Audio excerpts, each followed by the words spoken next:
Well, hello to all my leaders who are pickleball players and all my pickleball players who are leaders. Dr. K here, and this one is for you.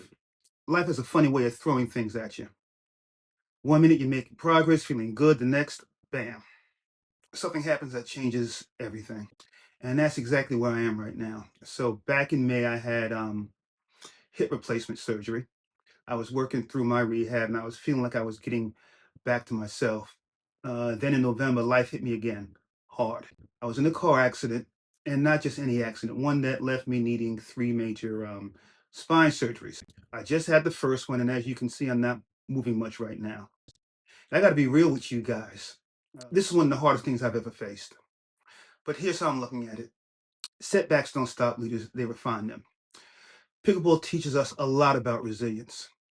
You don't win every point. You don't always get the shot you want. And sometimes momentum shifts so fast you feel like you've lost control. That's when real leaders step up. They take a breath, they reset, they figure out a new way to play the game in front of them. Life works the same way. I can't change what happened to me. I can't rush my recovery. But what I can do is control how I respond. Now, if you're facing a setback, whether it's an injury, a tough loss, or something in your personal life, here are 5 things you can do. 1, reframe the challenge. Instead of asking, why is this happening to me? Try asking, what can I learn from this? Number 2, embrace slow progress. Some days are going to be better than others. Keep moving forward, even if it's just an inch at a time. Number 3, stay connected. Even if you can't play, stay engaged.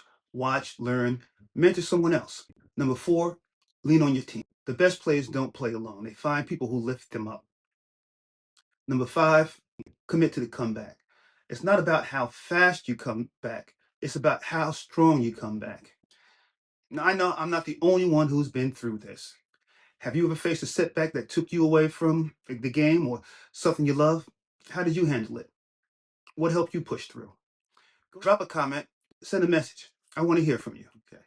And stay tuned for the next episode where we talk about how setbacks actually make us better leaders if we let them. Until then, keep leading both on and off the court.